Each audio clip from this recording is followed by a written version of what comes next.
Welcome to the Raceline, your Formula One news channel, bringing you all the latest news from the world of Formula One. Brought to you by your Formula One geek, Henny. If you like this content, please consider subscribing to my channel, hit the like button and tickle the notification bell so you can help us grow this channel and help me keep you up to date with all the latest in the world of Formula One. Let's jump straight into the latest news. George Russell thinks Mercedes are behind Ferrari and McLaren following 2 days of pre-season testing. The 24-year-old, who has joined individual Britain Lewis Hamilton and Mercedes, said they were absolutely not ahead. A few teams are looking quick. The red team and an orange team specifically look extremely aggressive, said Russell, implying the shades of the Ferrari and McLaren teams. They appear to have things well taken care of and are on top of everything. Russell was fourth quickest on Thursday, the second day of pre-season testing, behind Ferrari's Charles Leclerc, AlphaTauri's Pierre Gasly and McLaren's Daniel Ricciardo. Leclerc's quickest time was simply over 0.1 seconds more slow than the quickest season of the test up to this point, set by McLaren's Lando Norris on Wednesday. Feature lap times in pre-season testing are famously unfortunate marks of real intensity on the grounds that so many elements can cloud the genuine picture,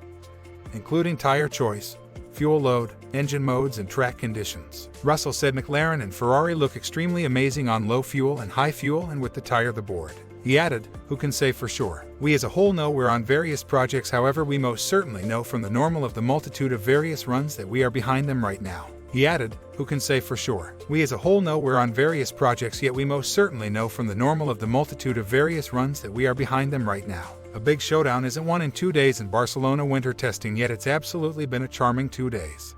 Charles Leclerc forewarned against adding a lot to Ferrari's speed right on time in pre-season, adding, "I am delighted in it. It's fascinating to at long last have the option to push the car somewhat more and see how unique a driving style we really want to have. A positive day. We have done many laps and gradually we get the car and push it somewhat more. In the high speed it is feeling very good. In the low speed, you feel more of the weight of the car, particularly in slow in the last area, however generally speaking the inclination isn't really awful." Ferrari team manager Mattia Binotto said, "The times are extremely close, which was one of the goals of the new regulations. Furthermore, the cars are so unique. There will be contrasts in lap time, yet not generally so large as the distinctions in plans of different drivers from last year's top teams." Red Bull's Sergio Perez, who assumed control over the car from Max Verstappen for the afternoon, was 7th quickest. 7-time champion Hamilton was 16th and slowest in the wake of getting into the Mercedes for the midday meeting, utilizing just the hard C2 compound of tire. Alfa Romeo at last figured out how to get countless laps under their belts following a troublesome first day. New driver Guan Yu Zhou was 10th quickest, overseeing 71 laps in the early evening,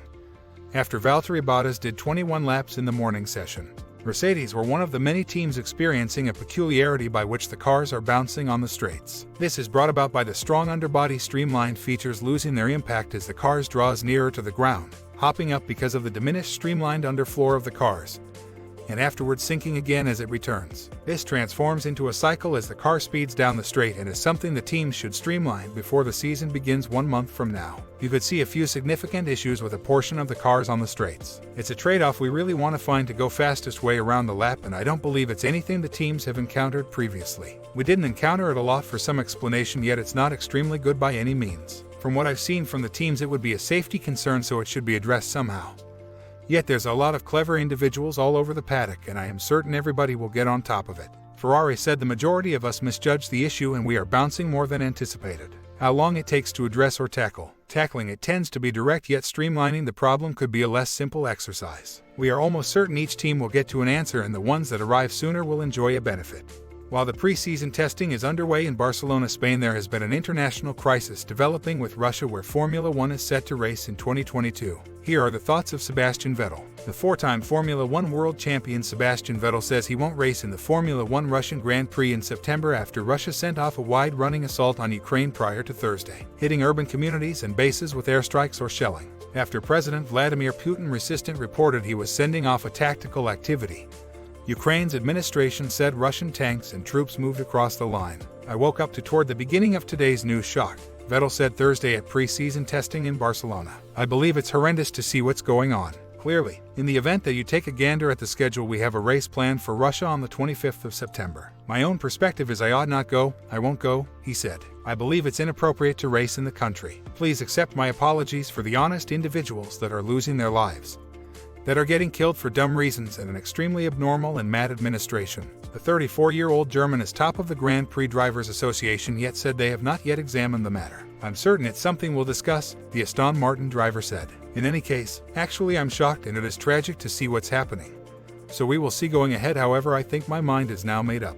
The Haas Formula One team says it will drop its Russian support Uralkali from its following Russia's intrusion of Ukraine. This news comes by means of an assertion made by the team to the media on Thursday in Barcelona. Haas F1 team will introduce its VF22 in a plain white attire, removing the Uralkali logo, for the third and last day of track running at Circuit de Barcelona, Catalonia on Friday the 25th of February. Notwithstanding the evacuation of the Russian support Uralkali, Haas has taken out the blue and red Russian tones to run in a plain white car. Uralkali is a Russian manure maker and exporter that provisions items to more than 60 nations. At this point, it's hazy how lengthy Haas will keep the Uralkali marking off its car. Formula One said in a proclamation that it is intently watching the extremely liquid turns of events, however offered no further remark on whether the race in Russia would be dropped. Thank you for watching. Please comment your thoughts on today's topics. If you like this video, please consider liking the video and subscribing to my channel and tickling the notification bell and share my content so I could become your favorite Formula One geek. That's it for today's news from your world of Formula One. Henny out. Ciao ciao.